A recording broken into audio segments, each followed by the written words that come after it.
அண்மை செய்திகளை பார்த்து வருகிறோம். மதியழகன், இது தொடர்பான முழு விவரங்கள். சமாஜ்வாடி கட்சியைச் சேர்ந்த MP RK சௌத்ரி ஏனைய செய்தி நிறுவனத்திற்கு பேட்டி ஒன்றை அளித்திருக்கிறார். அந்த பேட்டியில் புதிய நாடாளுமன்ற கட்டடத்தில் வைக்கப்பட்டிருக்கக்கூடிய செங்கோலை அகற்ற வேண்டும் என்று அவர் கோரிக்கை விடுத்திருக்கிறார். செங்கோல் என்பது மன்னராட்சியினுடைய அடையாளமாக திகழ்கிறது.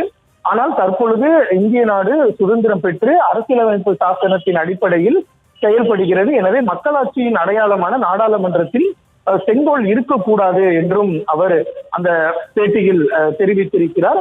அதாவது மன்னராட்சியில் வேண்டுமானால் செங்கோல் இருக்கலாம், சுதந்திரம் பெற்று அரசியலமைப்பு சாசனத்தின் அடிப்படையில் சுதந்திரமான முறையில் ஜனநாயக முறையில் நாடு செயல்படக்கூடிய சூழலில் செங்கோல் நாடாளுமன்றத்தில் இருக்கக்கூடாது. எனவே அதனை அகற்ற வேண்டும் என்பது தம்முடைய கோரிக்கை என்று அவர் தெரிவித்திருக்கிறார். விவரங்களை வழங்கியமைக்கு நன்றி மதியழகன்.